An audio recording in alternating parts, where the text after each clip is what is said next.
Bible? The bride and the groom, please follow after me. They are now holding the Bible together as a husband and wife.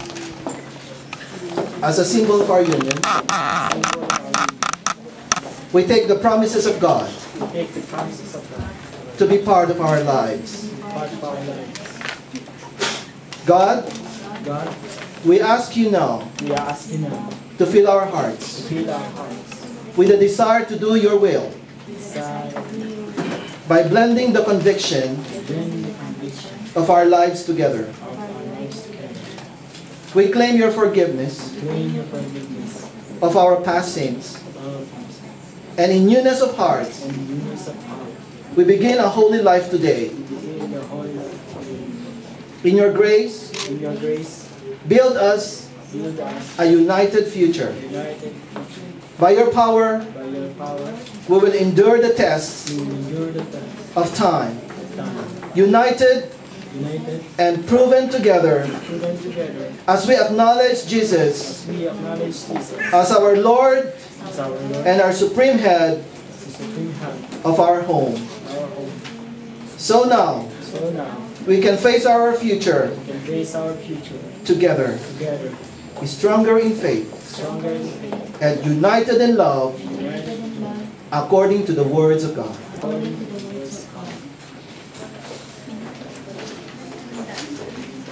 I would like to give a short excerpt as part of our service this morning.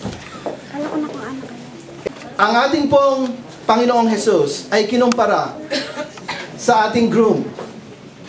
Jesus Christ left to go to heaven to prepare a mansion for all of us, and one day, He promised to come back.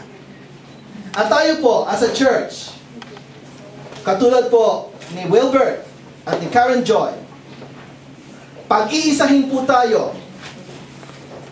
At yun po ang marriage supper of the Lamb that we are looking forward to one day.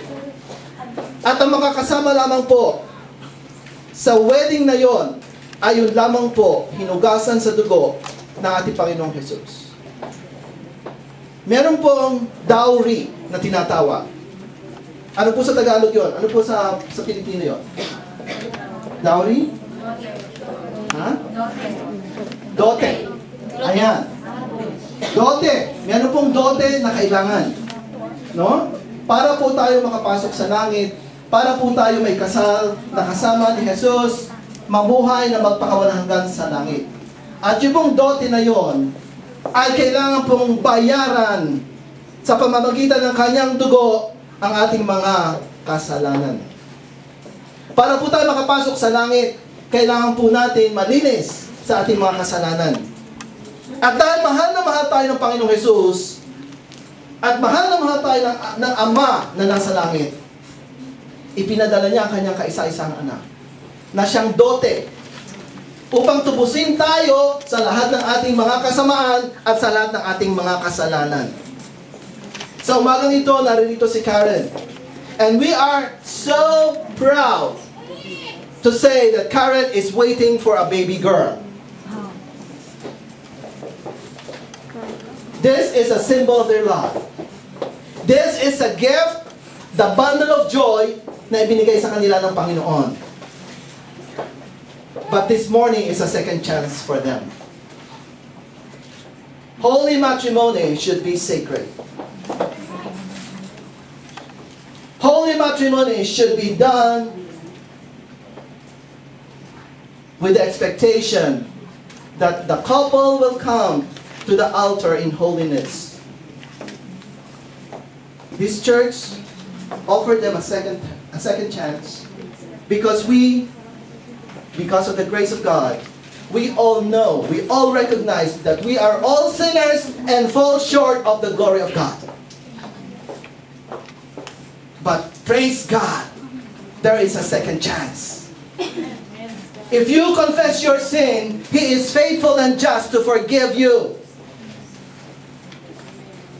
To forgive you all. Hindi po isa na. Lahat po ng ating kasalanan. Kaya lang po may kasunduan. We have to ask forgiveness. We have to humble ourselves. We have to recognize that we have committed a sin before God. Sino po dito ang perfecto? Sino po dito ang walang kasalanan? Kung kayo po ay walang kasalanan, pwede na po kayo pumasok sa langit na walang problema. Pero the dowry stands for our need of a Savior. Hindi po tayo pwedeng pumasok sa langit kasi tayo pong lahat ay makasalanan. Pero ang second chance po binigay ng Panginoon sa atin nung mamatay si Jesus sa krus ng Kalbaryo. Ito po ang kanyang mga pangako. Namatay po siya upang tayo po ay makalapit sa Kanya at makahingi ng kapatawaran.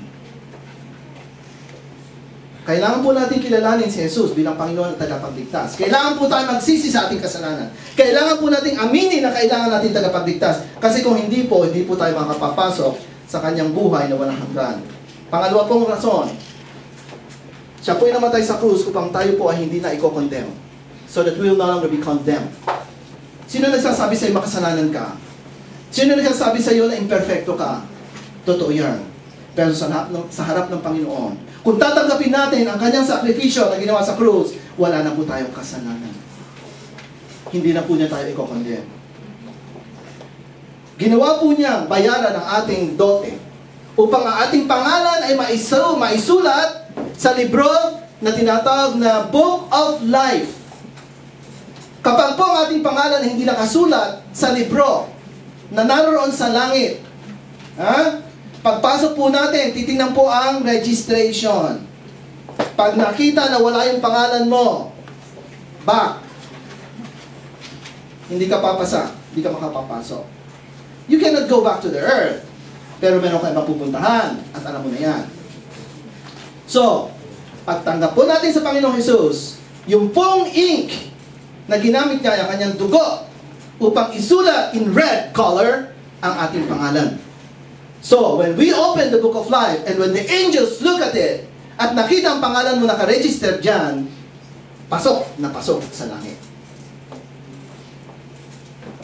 At ngayon po, kapag tinanggap po natin ang Panginoon at pag tinanggap po natin itong dote na ito, ituturing po tayong bride of the groom. Tayo po ang iglesia, tayo po ang bride, tayo po. At piniprepare po tayo ng banal na espiritu upang sa pagbabalik ng Panginoon, tayo po ay maging holy, without blemish. Bakit po kailangan tayo pumunta sa iglesia? Bakit po kailangan tayo humingi ng tawad araw-araw? Bakit po kailangan tayong lumapit sa Diyos? Bakit po? Sapagkat tayo po ay tao lamang at tayo po ay mahihina. Kailangan po natin ang tulong ng makapangyarihang Diyos upang mapagtagumpayan po natin ang lahat ng kasamaan sa mundong ito. Ngayon, meron na po tayong karapatan after the wedding, after the dote has been given, to rejoice and celebrate as a proof of our union with God. Kapag tinanggap po natin ang Panginoon sa ating puso, we will be called new creatures. Ayan, mga bago na po tayong nilalang. Yung ating pong kahapon, napatawad na. We had a very meaningful time together with this couple and the family, Sister Dory,